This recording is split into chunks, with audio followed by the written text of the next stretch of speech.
Good morning, everybody. Good morning. Welcome to everybody who has come. This is a bit of a surprise for us, as of a few days ago, because we were expecting this would be a small workshop of 20 academics, instead of which I'm delighted to invite our two presidents. Good morning to you and to President Morales, wherever he is sitting.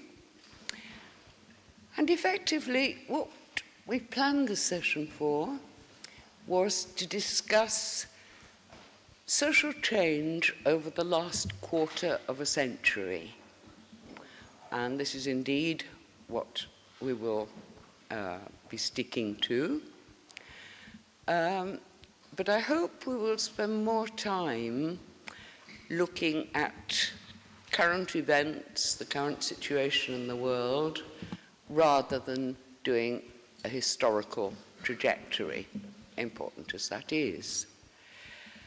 And in terms of our academies, I'd just like to say one thing about each, and then hand over, because I really have nothing else to say but welcome. Except these two things. We are the pontifical academies, and this means something more than a title.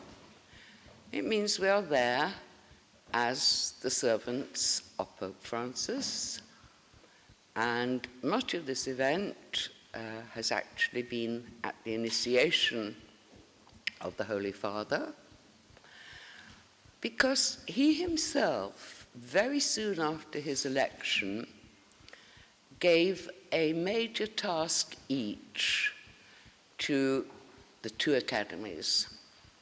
So in a handwritten note, which is now famous, he wrote to us, the Academy of Social Sciences, that he would like us to examine the question of human trafficking today.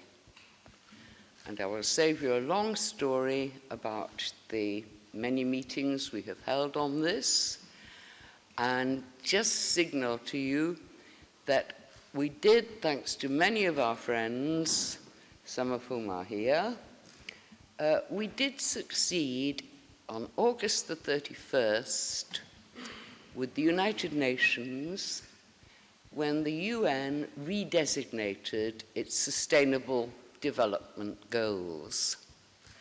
And although we have been told by Secretary General Ban Ki-moon that there was a draft already in April, not one comma could be changed, we persisted, and on the very evening of the 31st, we had the huge joy of seeing the abolition of human trafficking and of forced labor designated in clause 8.7 of the new Sustainable Development Goals.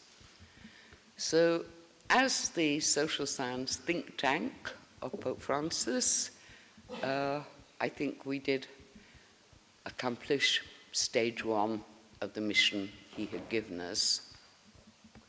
On the other hand, he gave a very different charge, brief, to the Pontifical Academy of Sciences, which most of us these days would call natural sciences, and that was climate change.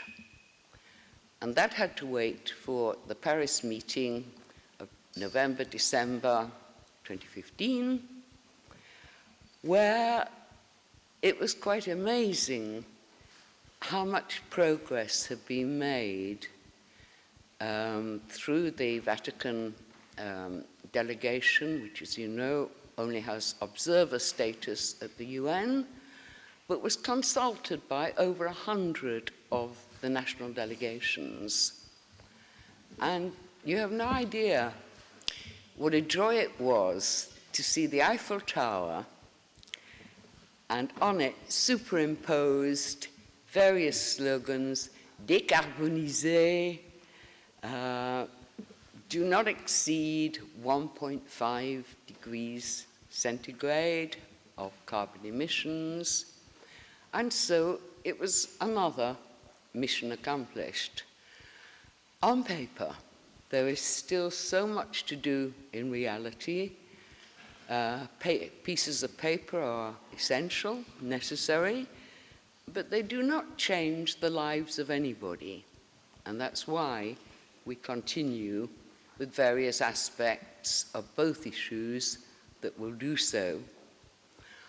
And so next day's meetings are planned as an analysis by the social sciences of the current situation in the world and some of the barriers to carrying these human motives, humanitarian motives, further ahead, with each and every move based upon the most foundational element of the Church's social teaching, namely the human dignity of each and every person.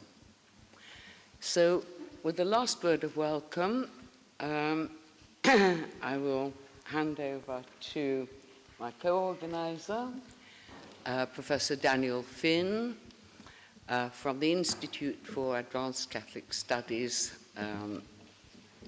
in Southern California, and he doubtless will also say a very few words to you. So welcome, and may this be a very good and productive meeting. Thank you, Margaret. Good morning. I'm Dan Finn, and I am the director of the True Wealth of Nations project at the Institute for Advanced Catholic Studies.